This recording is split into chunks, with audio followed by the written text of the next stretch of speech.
Hi, I'm Iomi, an associate at Blick Rothenberg's Global Mobility team. Today I'm joined with Tomm Adams, a partner who leads the International Pensions and Benefits Services, and Penny Pemberton.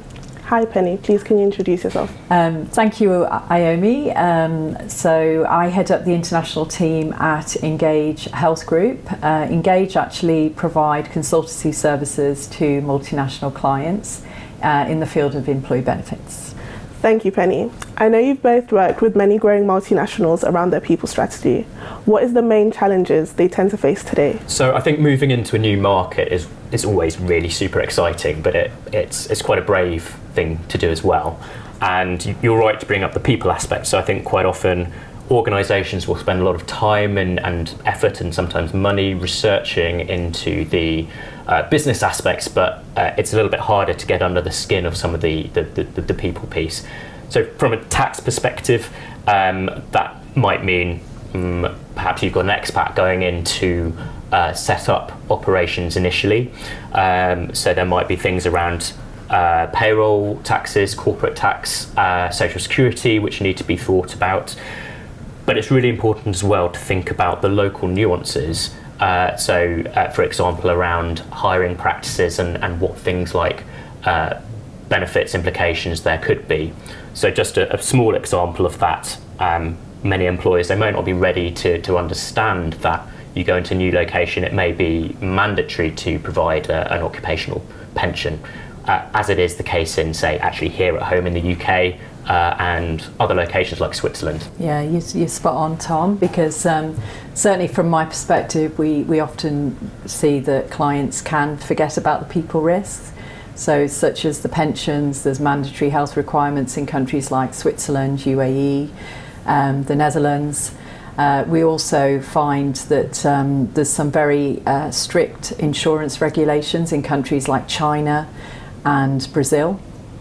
And also one of the challenges that I think clients are facing nowadays is the fact that we've got a very different makeup of the global workforce. So you may just have your expats, your local nationals, but you've also got your remote workers, your commuters, your global nomads, and that is a massive compliance headache for our customers.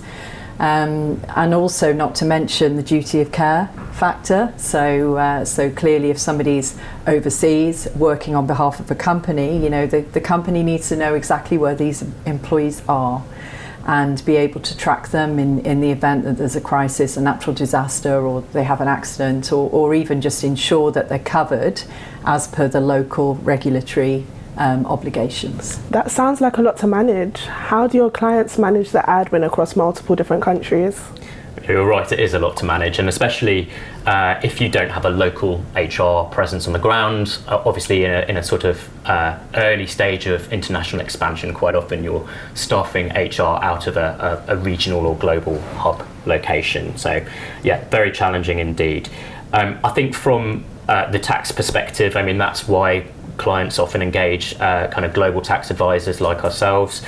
They need some help to navigate the local regulations, of which there will probably be many, but they also need to understand something around the nuances as to how that's treated locally and apply a bit of a global lens as to how they deal with it as a growing multinational.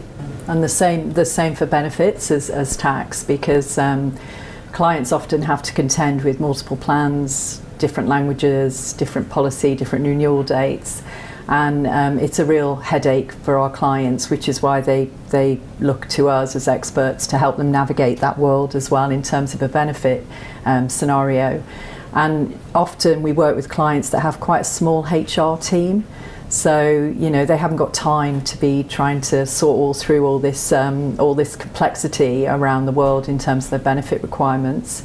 We sometimes work with clients to try and simplify by putting in place a global program, if we can, where compliance allows, or certainly as a minimum to look at it as a global benefit strategy. So have an overarching helicopter view and then map out how best to manage the plans around the world. With all this said, how should companies approach all of this? That's a good question. There isn't one single solution, as much as our clients would love there to be. There's not one single solution that fits every scenario. But as I mentioned before, it could be a client could have a global plan, a local plan.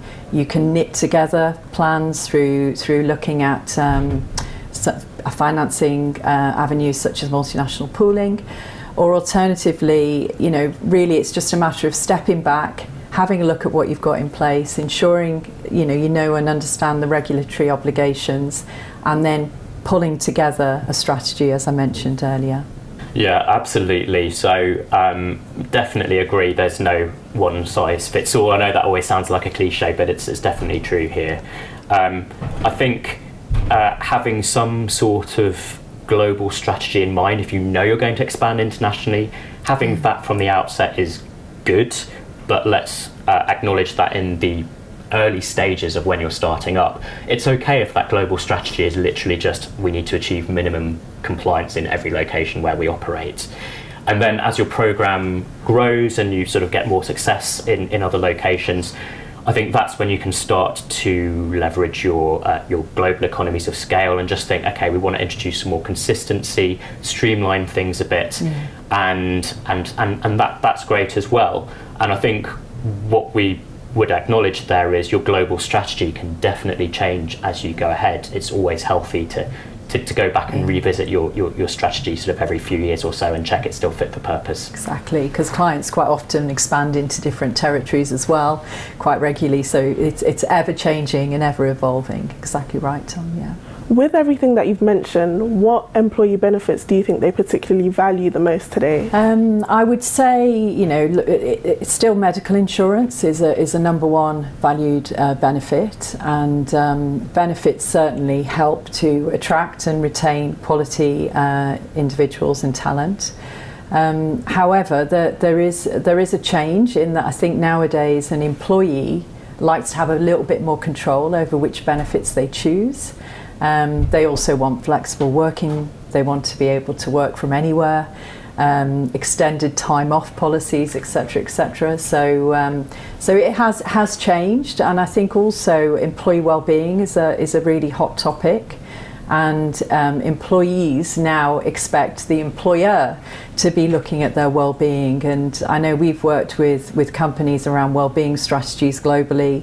And we've implemented schemes like an international employee assistance program, which helps provide a level of support to their employees in terms of emotional and financial support. Yeah, flexibility is definitely great, and recognising it can sometimes add to the administrative complexity. But if you look at target demographics, so the younger pool of talent especially, they don't really like to be put in a box so much. They don't want their employers to assume what their wants and needs are, or assume what their life stage is, or what their kind of life goals are. So I think some of the traditional benefits that were really popular 10 years ago or so, especially pre-COVID, they don't resonate necessarily quite so much anymore. And you're spot on. I think things like flexibility in being able to take leave, things like, for example, equality in parental leave is another one, but also those flexible working policies and working from anywhere. I wouldn't be doing my job as a tax advisor if I didn't say, of course, that the working from anywhere policy, it can throw up so many complexities for the employer in terms of sort of tax, including corporate tax exposure, social security, getting the payroll right, and all of that kind of stuff. But one thing's for sure, if you can get that right, you'll definitely bring in a younger crowd. So for me, I think it's about putting in place some kind of framework for these type of arrangements that is tailored to your organisation and your level of risk appetite, but does provide some sort of boundaries. Yeah, totally. Thanks, Tom and Penny. You've both touched on some very important points for employers to consider. Thank you for joining us today. If you would like to find out more about global benefits and tax strategies, please reach out to myself, Tom, or Penny, or your usual Blick Rothenberg contacts.